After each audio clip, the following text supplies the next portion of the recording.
Muy buenos días, queridos amigos. En este sábado vamos a continuar nuestra reflexión en torno a la vida y misterios de la Santísima Virgen María, como lo hemos venido haciendo.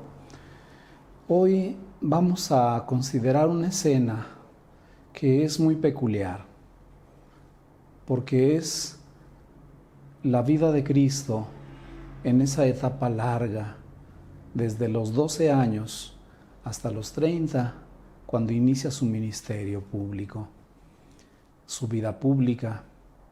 Son 18 años en los que no hay mayores elementos que nos permitan considerar qué es lo que hizo Jesús, en qué se ocupó, cuáles fueron sus tareas. En fin, hay un mundo de interrogantes en torno a esta etapa de la vida de Cristo y de la Santísima Virgen María y de San José. Entonces, la vida de Cristo en la casa de Nazaret. Este es el tema.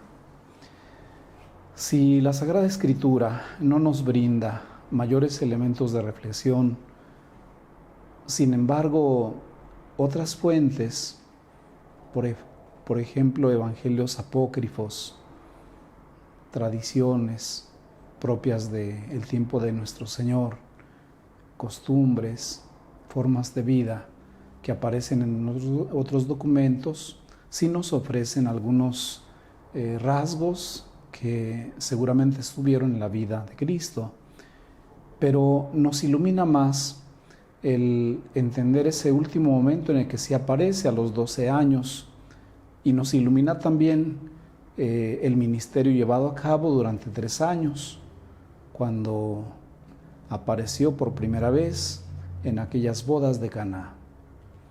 Bueno, podemos imaginar, o mejor dicho, debemos suponer, y con mucho fundamento, que la vida de nuestro Señor durante este tiempo fue una vida de piedad.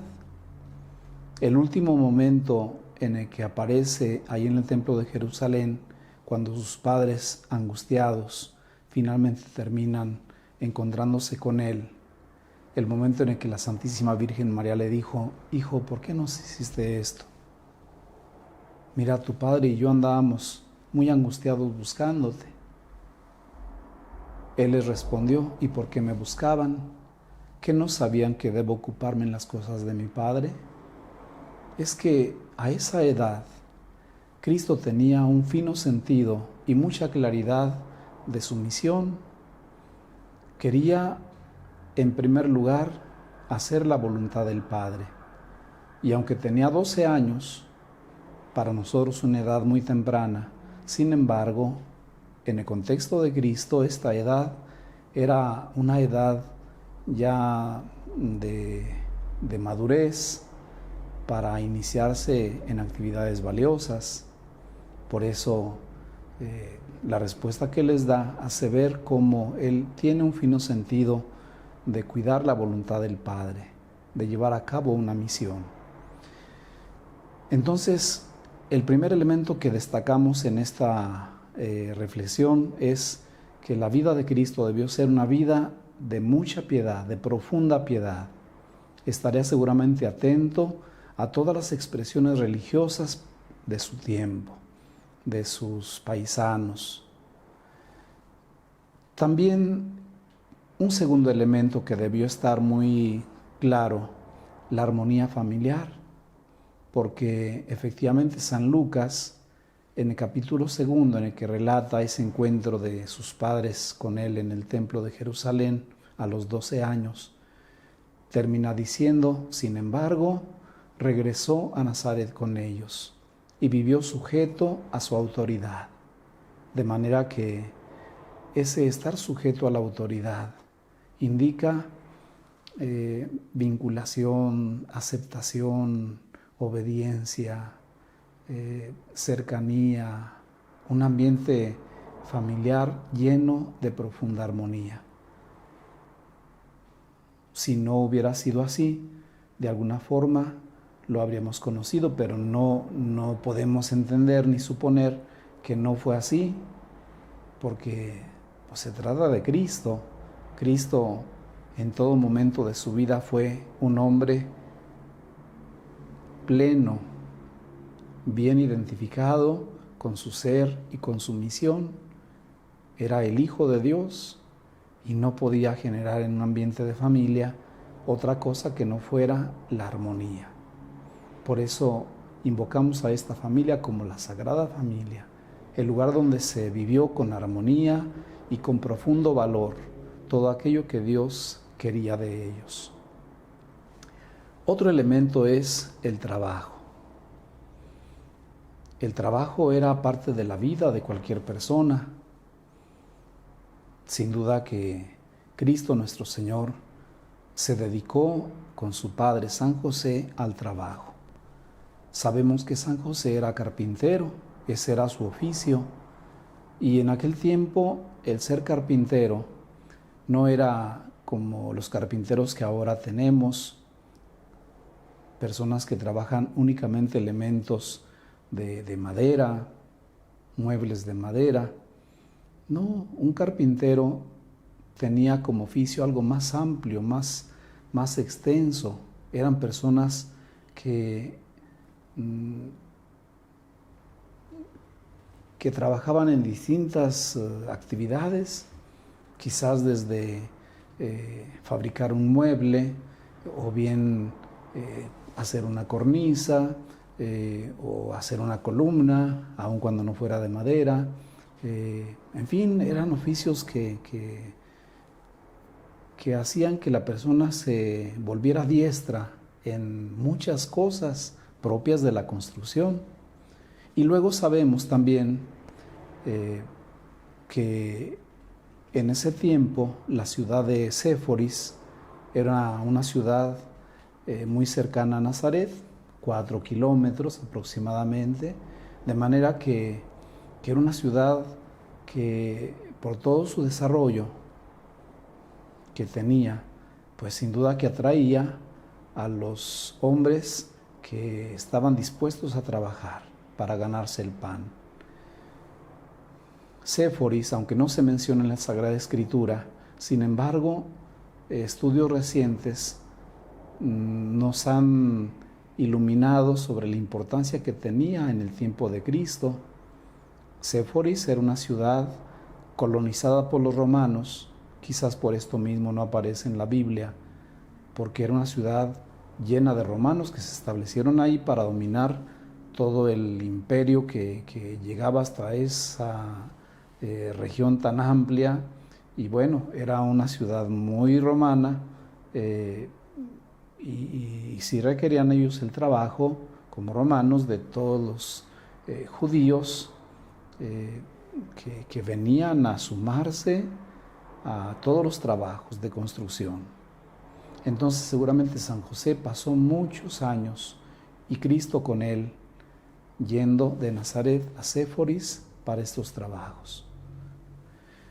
También el tiempo de nuestro Señor en su casa de Nazaret debió ser un tiempo de austeridad, porque bueno, eran familias humildes, no miserables, pero sí humildes, eran austeras, la vida era sencilla, conseguían con su trabajo lo necesario para vivir con dignidad, pero la austeridad era una nota característica en la familia de Cristo y de Él mismo.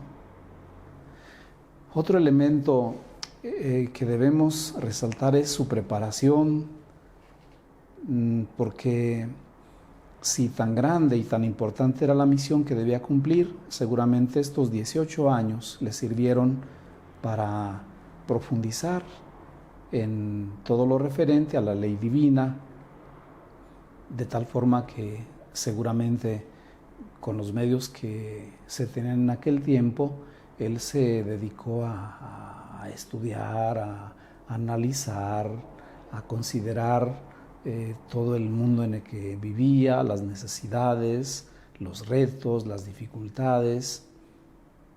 Cristo se volvió observador en ese tiempo, analítico,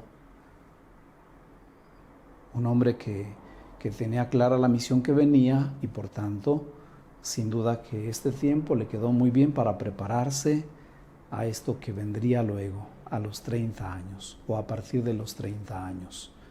Cristo no fue alguien que no se preparó, seguramente se preparó con los medios que tenía a su alcance, pero eran medios suficientes para aprender a disponerse a esta gran tarea que luego tendría evangelizando y anunciando el reino de Dios a todos los que encontraba.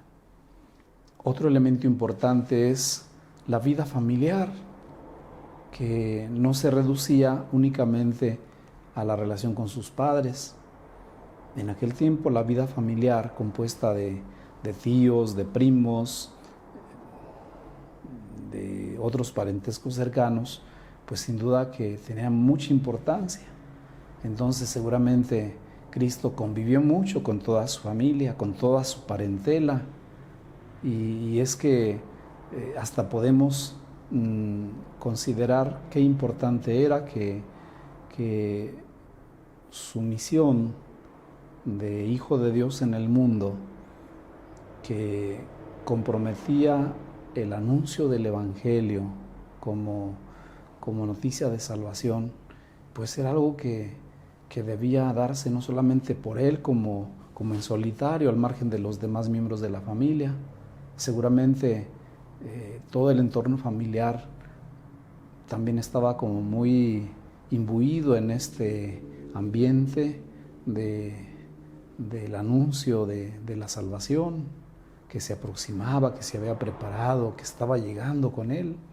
Entonces ya me imagino a nuestro Señor en diálogos con sus primos, con sus tíos, con sus parientes, como preparándolos a esto que abiertamente haría a partir de los 30 años. Bueno, pues así debe ser la vida de nuestro Señor en este tiempo. Me parece una vida muy bonita. No conocemos mucho las fuentes, pero más o menos así como se los he platicado, así debió ser. Bueno, pues ojalá que Dios nos permita continuar en este ambiente de reflexión, considerando la belleza de la labor de la Virgen María en torno a su Hijo, a quien supo acompañar y preparar para esta gran misión. Los espero, si Dios nos da licencia, el próximo sábado. Que estén muy bien. Gracias.